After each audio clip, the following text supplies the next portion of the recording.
कहानी की शुरुआत मंगल ग्रह से होती है, जहां हवा और जीवन दोनों होता है। वहां के लोग मंगल को वार्सुम के नाम से बुलाते हैं, लेकिन वह मर रहा होता है, जिसकी वजह वहां का जोडंगा शहर होता है, जो एक आदमखोर शहर होता है, जिसकी सेना तेजी से मंगल के लोगों की जीवन बर्बाद कर रही होती है, जिसका सामना हीलियम नाम का एक शक्तिशाली राज ही कर पाया होता है, जो सदियों से जोडंगा को मार देते आए होते हैं। एक दिन जोडंगा का राजा रेतीले तूफान के चपेट में आ गया होता है, जिस पर हीलियम की सेना हमला कर देती है। जोडंगा का राजा उन पर हमला नहीं कर पा रहा होता, क्योंकि उन लोगों की जहाज सूर्य की रोशनी से चलती है, जिसमें सोलर प्लेट लगा होता है। उनका हथियार भी रोशनी से ही चलती है। तूफान के अंधेरे के कारण हमला नहीं कर पा रहे होते हैं। हीलियम की सेना ऊपर से हमला कर रही होती है, जो जोडंगा के राजा को चारों तरफ से घेरे होती है। तभी अचानक आसमान से नीली रोशनी आकर उन दोनों की सेना को खत्म कर देती है। सिर्फ जोडंगा का राजा सप्तान ही बचा होता है। तब तीन लोग वहाँ आते हैं। वे ईसस देवी के दूत हन होते हैं, जो सप्तान को एक हथियार देते हैं। तब वो और शक्तिशाली हो जाता है। वह हथियार नबी किरण का होता है। आगे हमें पृथ्वी पर दिखाया जाता है कि इस समय 1881 न्यूयॉर्क शहर में एक जॉन कार्टर नाम का आदमी होता है, जो अपने भांजे को एक खत लिखता है, जिसमें लिखा होता है, डियर नेट, मुझसे जल्दी आकर मिलो। तो नेट वहाँ आता है। एक आदमी उसे लेने गया होता है। नेट जब वहाँ आता है तो उसे पता चलता है कि कल रात ही उसके अंकल गुजर गए। नेट उन्हें श्रद्धांजलि देने के लिए उनके एक मकबरे के पास जाता है, जिसे सिर्फ अंदर से खोला जा सकता था। उसके अंकल जॉन कार्टर के इच्छा के अनुसार उनके बॉडी को दफनाया नहीं गया होता है, उन्हें खुले ताबूत में रखा गया होता है। जॉन कार्टर अपनी सारी रियासत अपने भांजे के नाम कर दिए होते हैं और अपनी निजी डायरी अपने भांजे के लिए छोड़ गए होते हैं, जिसे सिर्फ नेड को ही पढ़ने का अधिकार होता है। अब नेड उस डायरी को पढ़ता है, जिसमें लिखा होता है, मेरे प्यारे एडगर, मैं तुम्हें गोद में बिठाकर रोमांचक कहानियां सुनाया करता था, जिन पर तुम बड़ी मासूमियत से विश्वास कर लेते थे। मैं उस मासूम बच्चे से कहना चाहता हूँ कि वह एक बार फिर मेरा विश्वास करे। यह कहानी शुरू हुई थी 13 साल पहले, कोलालिनियो पहाड़ियों के बीच लिजोना इलाकों में, जो नर्क से भी बदतर जगह थी, जहाँ वे सोने की तलाश में गए होते हैं। तब उन्हें कर्नल पावेल अपने पास बुलाते हैं और अपनी सेना में जुड़ने के लिए कहते हैं। जॉन कार्टर अमेरिकी सेना का कैप्टन होता है, जिसे बहादुरी के लिए कई बार मेडल से सम्मानित किया गया होता है, पर वह फिर से सेना में शामिल होना नहीं चाहता है। वह सोना हासिल करके बहुत अमीर होना चाहता है। वे सैनिक को मारकर वहां से घोड़े से भागने लगते हैं। अब उसका पीछा कर्नल पावेल अपनी सेना के साथ करने लगते हैं। वे भागते भागते अचानक रुक जाते हैं, क्योंकि उनके सामने कुछ लुटेरे होते हैं। जॉन कार्टर उन लुटेरों से बात कर रहा होता है। तभी कर्नल के सेना में से एक सैनिक उन पर हमला कर देता है। तब उनके बीच लड़ाई होने लगती है। जॉन कार्टर उनसे बचकर भागता है, जिसका पीछा कर्नल करते हैं। तब उन्हें गोली लग जाता है। कर्नल घायल हो जाते हैं। तब कार्टर उन्हें बचाकर वहां से भागता है। लुटेरे उनका पीछा कर रहे होते हैं। कार्टर घाटियों से होते हुए भागता है। वह एक गुफा के पास आकर छिपता है। लुटेरे उसका पीछा करते हुए वहां आ जाते हैं। वे गुफा के ऊपर बने मकड़ी के निशान को देखकर वहां से भाग जाते हैं। कार्टर उन गुफा के अंदर जाता है, जहां पत्थर पर एक मकड़ी का निशान बना होता है और गुफा के छत पर ढेर सारा सोना होता है, जिसकी तलाश वह काफी समय से कर रहा होता है। तभी उसके पीछे एक आदमी प्रकट होता है। वह ईसस देवी का दूत थन होता है। वह कार्टर को देखकर उसे मारने के लिए दौड़ता है। कार्टर उससे बच जाता है और अपनी बंदूक से उसे मार देता है। थन घायल होता है। वह अपनी पदक को हाथ में लेकर मंत्र पढ़ रहा होता है, जिसे कार्टर ले लेता है और वह वार्सुम बोलता है। उसके वार्सुम बोलते ही वह एक अनजान जगह पर होता है, जहाँ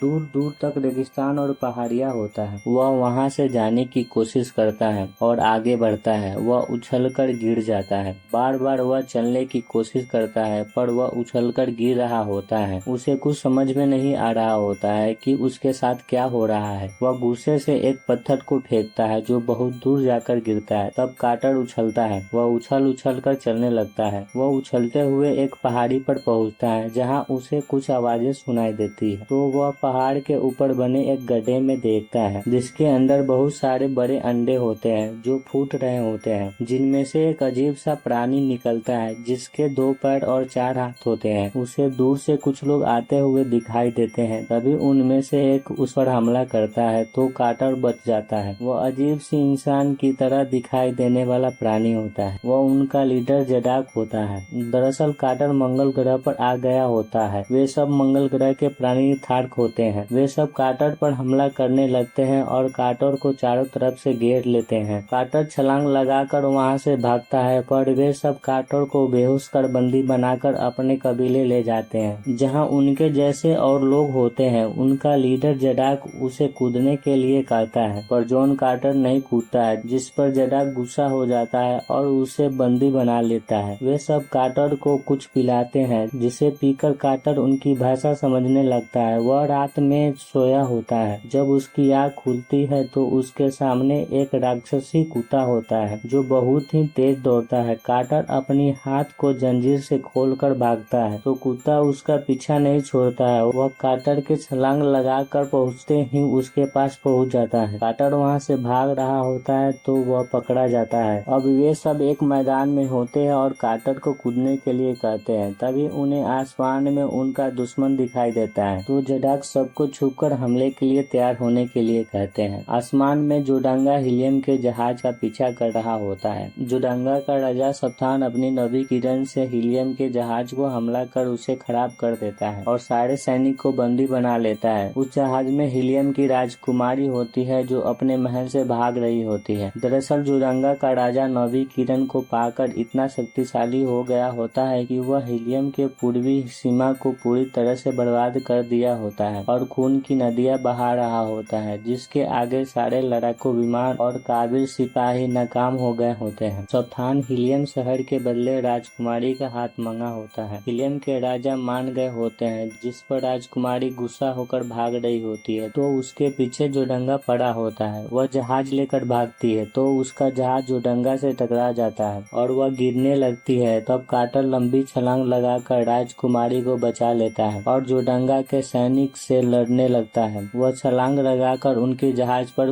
कूद जाता है और उस जहाज से दूसरी जहाज पर हमला कर उसे नष्ट कर देता है। अब सप्तान कार्टर से लड़ने लगता है और उसे गिरा देता है। वह कार्टर को पकड़ने वाला होता है, उससे पहले ही थार्क उसके जहाज पर हमला करने लगते हैं। तब कार्टर वहां से भाग जाता है। थार्क उसके एक और जहाज को नष्ट कर देते हैं। तब सप्तान उनसे जान बचाकर वहां से भाग जाता है। तभी थार्क कार्टर की ओर दौड़ कर आते हैं। कार्टर वहां से भागना चाहता है, पर वह कुत्ता उसके पैर को पकड़ लेता है। थार्क का जडाक कार्टर को शाबाशी देते हुए कहता है कि तुम एक थार्क की तरह लड़ते हो। राजकुमारी जडाक से कहती है कि थार्क के महान जडाक, मैं तेजा थोड़ेस हूँ, हीलियम विज्ञान विभाग की मुख्य प्रोफेसर। तब जडाक राजकुमारी को कार्टर को इनाम के तौर पर दे देते हैं। राजकुमारी कहती है कि हीलियम के जीतने के बाद जोडंगा का अगला निशाना आप सब होंगे, जिस पर जडाक कहते हैं कि हमें पता है कि जोडंगा ने तुम्हें हराने का रास्ता ढूंढ लिया है, इसीलिए तुम शक्तिशाली हथियार की खोज में हो। और वह कार्टर को अपने लिए लड़ने के लिए कहता है, पर कार्टर मना कर देता है, जिस पर जडाक राजकुमारी को मारने की धमकी देता है, तो कार्टर उनके लिए लड़ने के लिए मान जाता है। वे सब जहाज को लूटने लगते हैं। जॉन कार्टर राजकुमारी को बताता है कि मेरा नाम जॉन कार्टर है और मैं वर्जीनिया राज्य से हूँ। राजकुमारी कहती है, तुमने इस तरह कूदना कहाँ से सीखा? कार्टर कहता है, नहीं पता, पर तुमने उड़ना कहाँ से सीखा? तो राजकुमारी कहती है, तुम्हारे यहाँ जहाज रोशनी पर नहीं चलती क्या? तो कार्टर कहता है, नहीं, मेरे यहाँ जहाज समुद्र में पानी पर चलते हैं, चारों ही तरफ पानी ही पानी है। जिस पर राजकुमारी कहती है, कोई पागल ही आदमी आज के जमाने में समुद्रों की बातें करेगा, इस ग्रह पर कोई समुद्र नहीं है। वह कार्टर को नवग्रह के चित्र बनाकर बताती है, यह मंगल ग्रह है जिस पर तुम हो, और आगे पूछती है कि तुम यहाँ पर कैसे आए। कार्टर पदक की ओर इशारा करते हुए बताता है कि मैं उसकी सहायता से यहाँ आया हूँ। तब राजकुमारी कहती है कि तुम एक थन हो और वहीं वापस जाना चाहते हो जहाँ से तुम आए हो, और कार्टर को लेकर थार्क की मंदिर में जाती है। उन दोनों को सोला रोकने की कोशिश करती है, पर वे नहीं रुकते हैं। सोला उन्हें बताती है कि यह ईसस देवी है। थन हमारे देवी के दूत हुआ करते थे। जब इस ग्रह पर समुद्र हुआ करता था तब वे हमारा मार्गदर्शन करते थे। कार्टर राजकुमारी को ऊपर लेकर जाता है। वहाँ पर कुछ लिखा होता है और चित्र बना होता है, जिसे राजकुमारी पढ़ती है और बताती है कि जो कोई भी अमृतत्व पाना चाहता है उसे इस नदी को पार कर मृत्यु द्वार से गुजर कर देवी का आशीर्वाद लेना होगा। उनके ही चरणों में अमृतत्व मिलेगा। राजकुमारी आगे कहती है, अगर तुम मुझे यहाँ से बाहर निकालोगे तो मैं तुम्हें मृत्यु द्वार के पास ले जाऊंगी। तो कार्टर मान जाता है। तभी वहाँ के लोग उन सबको पकड़ लेते हैं और कार्टर को मारने वाले होते हैं। तब उनका सरदार वहाँ आ जाता है। वह पूछता है कि यहाँ क्या हो रहा है। है तो वे बताते हैं कि देवी का मंदिर अपवित्र हुआ है। यह आदमी उस लड़की के साथ साजिश कर रहा था जिसे शोला ले गई थी, जिस पर जटाक गुस्सा होकर अपने हाथों से काटर को उठा लेते हैं और कहते हैं शोला को मरना होगा। काटर कहता है इसमें शोला की कोई गलती नहीं है, शोला हमें रोकने की कोशिश कर रही थी। मैंने आपकी देवी की कोई बेइज्जती नहीं की है, मैं तो सिर्फ घर लौट रहा था। दरअसल काटर अपने घर लौटने की रास्ते की जानकारी के लिए वहाँ गया होता है, जिस पर जटाक गुस्से में काटर को अपने हाथों से उठाते हुए कहते हैं तुमने ऐसा क्यों किया? मैंने तुम्हारी जिंदगी बचाई, तुम्हें अपना दाहिना हाथ बनाया, फिर भी तुम्हें शोला की जिंदगी की कोई परवाह नहीं। तुम्हें मालूम था कि एक और गलती उसके लिए जानलेवा हो सकती है। अब शोला को मरना होगा तुम्हारी वजह से। दरअसल इससे पहले शोला की जो गलती होती है वह उसकी आखिरी गलती होती है। काटर कहता है वह तुम्हारी बेटी है। जटाक उसे दूर ले जाकर कहता है ये किसने कहा तुमसे? थार्ग का कबीला ही उसका परिवार होता है। शोला की माँ ने इसे दूसरे अंडों के साथ पलने नहीं दिया था। शोला कबीले की आखिरी उम्मीद है। दरअसल थार्ग के बच्चे अंडे से पैदा होते हैं, जिन अंडे को एक जगह पलने के लिए रखा जाता है। काटर कहता है तुम उसे मरने कैसे दे सकते हो? अब जटाक काटर को एक गुस्सा मारकर अपने कंधे पर लेकर उसे मारने के लिए नाटक करते हुए तंबू के अंदर जाते हैं, जिसमें शोला और राजकुमारी होती है। वह सबको चुप कराकर काटर को आजाद कर देते हैं और पदक देकर कहते हैं तुम शोला को पवित्र नदी इसके पार ले जाओ, तुम जहाँ जाओगे ये तुम्हारे साथ जाएगी। और शोला को कहते हैं वाशुम के भूखे शेरों के खाना बनने से तो अच्छा है कि तुम इस देवी के चरणों में अपनी जान दो। काटर कहता है तुम्हारा क्या अंजाम होगा? जटाक कहता है थार्ग एक हाथ से भी अपने दुश्मनों को हरा सकता है। वहीं बाहर बहुत समय से जटाक का सेनापति उसका इंतजार कर रहा होता है। वह हारकर अंदर देखने जाता है तो वहाँ कोई नहीं होता है। वह कहता है जटाक ने हमें धोखा दिया। अब काटर राजकुमारी और शोला के साथ रेगिस्तान से होकर पवित्र नदी की ओर जा रहा होता है। उसके साथ शोला का कुत्ता भी होता है। चारों तरफ कोई नहीं होता है। सारी जगह जो दंगा की वजह से तबाह हो गई होती है। वे रेतीले तूफान से होते हुए आगे बढ़ रहे होते हैं, पर राजकुमारी उन्हें धोखा दे रही होती है। वह हिलियम की ओर ले जा रही होती है। तब काटर राजकुमारी को सवारी से गिरा देता है। राजकुमारी उनके पीछे की ओर भागती है। वे कहती है मैं उससे शादी नहीं कर सकती। काटर कहता है किससे शादी नहीं कर सकती? राजकुमारी आगे कहती है जोडांगा के राजा सप्तान से। उसने युद्ध रोकने के बदले हमारी पिता से हमारा हाथ मांगा। शोला कहती है यह मंगल की राजकुमारी है। दरअसल उन्हें पता नहीं होता है कि ये मंगल की राजकुमारी है, पर काटर उन पर विश्वास नहीं कर रहा होता है और जाने लगता है। तो राजकुमारी उसके पीछे दौड़ती है और गिर जाती है। काटर रुककर उसे उठाता है और ईसस की द्वार ढूंढने राजकुमारी को लेकर आगे बढ़ता है। थोड़ी देर में वे सब पवित्र नदी इसके पास होते हैं। सब नाव से कुत्ते को वहीं छोड़ मृत्यु द्वार की ओर नदी के रास्ते जाते हैं। थोड़ी देर में वे सब द्वार के पास होते हैं। काटर राजकुमारी को ऊपर द्वार के पास ले जाता है। उनके ऊपर जाते ही द्वार अपने आप खुलने लगता है। वे दोनों उसके अंदर जाते हैं। वहाँ पदक का चिन्ह बना होता है, जिस पर राजकुमारी काटर से पदक लेकर रख देती है तो वह मकड़ी के जाल जैसी नवी किरण में बढ़ जाती है। तब राजकुमारी खुश होते हुए काटर को कहती है कि नवी किरण असली है, इसकी ऊर्जा इस्तेमाल किया जा सकता है। क्योंकि राजकुमारी नवी किरण की खोज कर रही होती है, पर उसका एक्सपेरिमेंट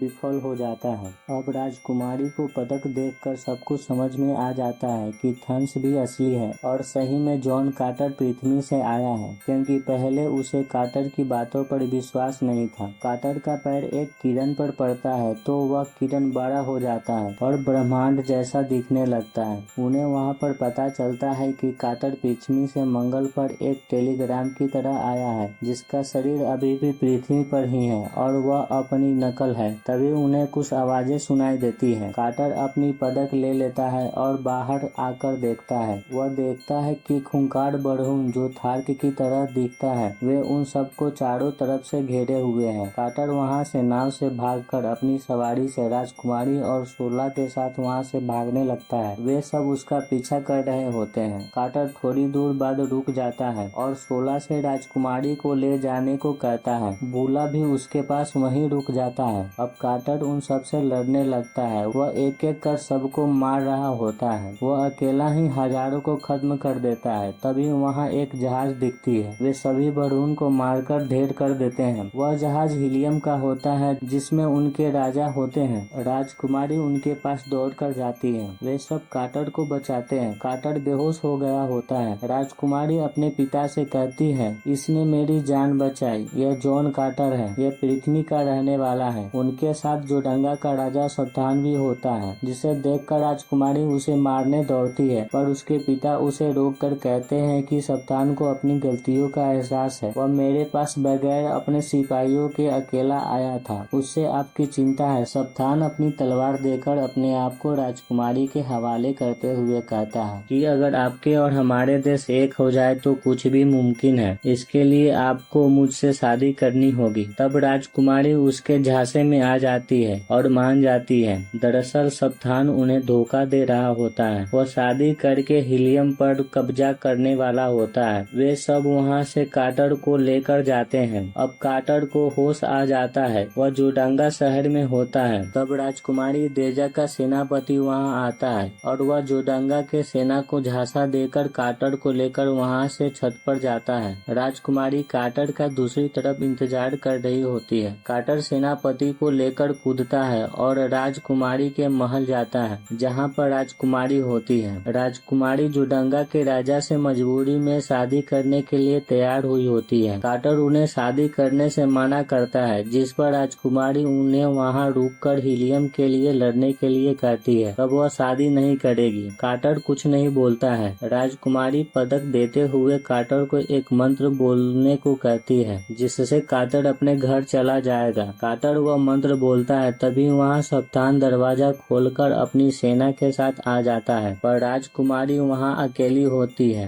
राजकुमारी को लगता है कि कार्टर वहां से चला गया है, तो वह शादी करने के लिए चली जाती है, लेकिन कार्टर छुप गया होता है। वह कमरे से बाहर निकलता है। वैसे ही एक दासी के भेष में थन उस पर हमला कर उसे अपने कंट्रोल में कर लेता है। जॉन कार्टर उससे बात करता है तो वह समझ जाता है कि कार्टर अमेरिकी है और वह वर्जीनिया से है। वह कार्टर को अपने साथ लेकर जाता है। उसका नाम मटाई सैंग होता है, जिसका कोई अस्तित्व नहीं होता है। वह थन का लीडर होता है। वे कभी किसी का भी रूप ले सकते हैं। वे सारी दुनिया की बर्बादी धीरे धीरे करते आ रहे होते हैं। वे वहाँ के मूर्ख राजा को अपनी नवी किरण की शक्ति देकर उसके हाथों उस दुनिया को तबाह करते आ रहे होते हैं। अब इस ग्रह की तबाही के लिए उन्होंने सप्तान को चुना होता है। जब राजकुमारी के शादी सप्तान से हो जाएगी, तब उसे और जो भी नवी किरण के बारे में जान रहा होता है उसे मार देने वाले होते हैं। सैंग कार्टर को लेकर वहाँ से जा ही रहा होता है। तभी बुला, जो एक कुत्ता होता है, वह सैंग पर हमला कर उसके यंत्र को तबाह कर देता है, जिससे वह कार्टर को कंट्रोल कर रहा होता है। यंत्र के टूटते ही कार्टर आजाद हो जाता है और वह उसकी जहाज को लेकर वहां से भाग जाता है। उसे वह जहाज सही से चलाने नहीं आ रहा होता है। जोडंगा का सैनिक भी उसका पीछा कर रहा होता है। वह वहां से जैसे तैसे बचकर सोला के पास आता है। सोला उस सिपाही को मार देती है। बुला उससे पहले वहां पहुंच जाता है। कार्टर सोला और बुला को लेकर उस घाटी में जाता है जहां थार्क का कबीला होता है। दो सिपाही उन्हें वहां लेकर जाते हैं। वे कार्टर को जराग के पास लेकर जाते हैं। कार्टर वहां देखता है कि टार्स टार्कस की जगह उसका सेनापति टल होता है, जो टार्स टार्कस का राजपाट छीनकर अब वह राजा बन गया होता है। वह कार्टर को बंदी बनाकर कैद कर लेता है। वहीं पर टार्स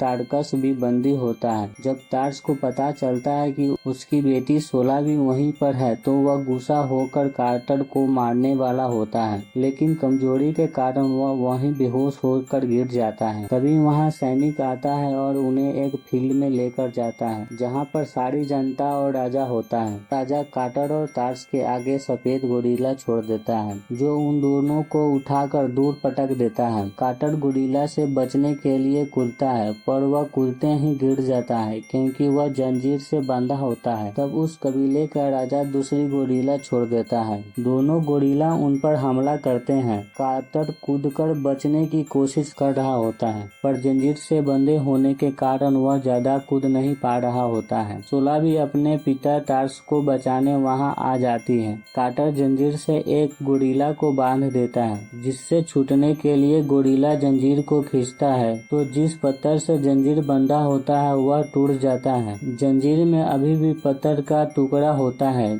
जिससे कार्टर एक गोरिल्ला को मार देता है और अपना जंजीर तोड़ देता है। कार्टर शोला से तलवार लेकर दूसरी गोरिल्ला का पेट फाड़कर आर पार निकल जाता है। अब कार्टर उसकी जडाक को ललकारता है। तब तल जो अभी जडाक होता है वह कार्टर से लड़ने के लिए कूदता है तो कार्टर उसका सिर काट देता है और वहाँ का अगला जडाक बन जाता है। वह सब सेना को लेकर राजकुमारी और हीलियम को बचाने के लिए जोडंगा शहर जाता है, पर शहर खाली होता है। वहाँ सिर्फ छोटी सी टुकड़ी होती है। सारी सेना को हीलियम की सरहद पर भेज दिया गया होता है, क्योंकि जब सप्तान और तेजा थोरेस की शादी होगी तब सप्तान तेजा थोरेस के साथ साथ हीलियम के महाराज को मारकर अपनी सेना की मदद से वहाँ कब्जा कर लेगा। इस बात की जानकारी होते ही कार्टर टार्स और सेना को हीलियम जाकर उन्हें बचाने के लिए कहता है, पर टार्स मना कर देता है क्योंकि वे हवा में नहीं उड़ते हैं। तब कार्टर अकेले ही हीलियम तेजा थोरेस को बचाने के लिए रोशनी की दहाड़ से जाता है। सप्तान तेजा थोरेस से वहाँ के रस्म के अनुसार शादी करने वाला ही होता है। तभी कार्टर वहाँ पहुँच जाता है। वह सबको आगाह करता है कि जोडांगा ने हीलियम को घेर लिया है, यह साजिश है। तभी सप्तान राजकुमारी को पकड़कर युद्ध आरंभ कर देता है। वह रोशनी से अपनी सेना को युद्ध आरंभ करने का संदेश दे देता है। तब जोडांगा के सैनिक हीलियम पर हमला बोल देते हैं। वे हीलियम की सेना को मारने लगते हैं। कार्टर सप्तान से तेजा थोरेस को बचा लेता है और सप्तान से लड़ने लगता है। सप्तान के पास 9वीं किरण की शक्ति होने के कारण वह कार्टर को गिरा कर मारने वाला होता है। तभी वहाँ टार्स सारी सेना को लेकर जहाज से आ जाता है। तब सारे थार्क जोडांगा के सेना पर हमला करने लगते हैं। वे चारों तरफ से जोडांगा के सेना को घेर कर मारने लगते हैं। तब कार्टर टार्स से तलवार लेकर सप्तान का हाथ काट देता है और उससे थन के बारे में पूछता है। तब 9वीं किरण सप्तान के हाथ से होकर उसके सर को बांधकर गलाकर खत्म कर देता है। कार्टर के सिर को भी बांध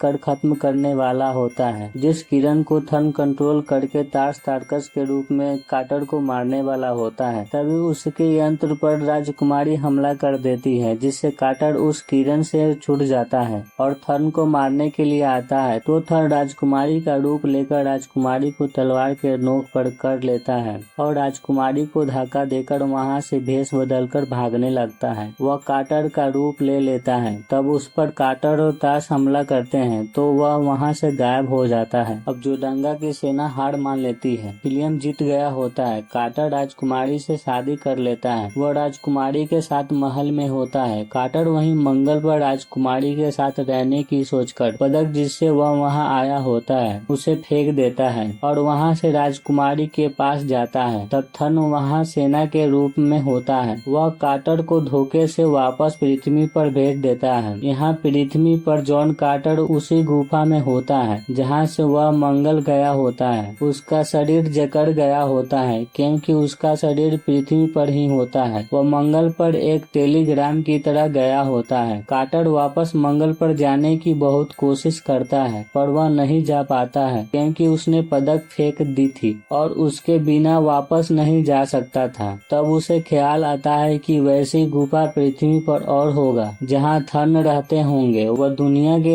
हर जगह चप्पे चप्पे पर उन्हें ढूंढता है पर पदक कहीं नहीं मिलता है। लेकिन एक दिन उसकी तलाश खत्म हो जाती है। उन्हें वह मिल गया होता है। तब कार्टर को कई खुफिया प्लान बनाने पड़ते हैं क्योंकि उसे किसी पर भरोसा नहीं होता है। उसे पहले से ही शक होता है कि थन उसकी तलाश कर रहे होंगे। तब वे अपने भांजे को खत लिख कर बुलाए होते हैं। वे मंगल चले गए होते हैं। उनके अचानक मरने की वजह यही होती है। कार्टर अपने शरीर को दफनाने से मना किए होते हैं क्योंकि अगर उनका शरीर पृथ्वी पर मर गया तो उनकी नकल भी मंगल पर मर जाएगी। नेड यह सब कहानी कार्टर की डायरी पढ़कर जान रहा होता है। उस डायरी में आगे लिखा होता है कि मेरे कब्र की चाबी हो तुम। मेरे जायदाद के साथ साथ मेरे शरीर की सुरक्षा तुम्हारी जिम्मेवारी है क्योंकि थन उसे खत्म करने की कोशिश करेंगे। आगे लिखा होता है कि जितना समय तुम्हें मेरी डायरी पढ़ने में लगा है शायद उतना समय में ही वे मेरी शरीर को खत्म कर चुके होंगे। जिसे पढ़कर नेड दौड़ पकड़कर कब्र के पास जाता है और वह उसे खोलने की कोशिश करता है। वह कब्र को खोलकर देखता है तो वहाँ कार्टर का शरीर नहीं होता है। उसके पीछे थर्न भी होता है जो कार्टर की शरीर को मारने आया होता है। तभी थर्न को कार्टर मार देता है। वह कब्र में नहीं होता है, वह बाहर होता है और वह पदक उसे कभी नहीं मिला होता है। वह मरने का बहाना किया होता है। यह सब उसकी चाल होती है ताकि थर्न उसे मारने आए और वह उससे पदक ले ले। अंत में कार्टर पदक को लेकर अपने भांजे को अलविदा बोलकर खुद को कब्र के अंदर बंद कर लेता है और मंत्र बोलकर फिर से मंगल ग्रह पर चला जाता है।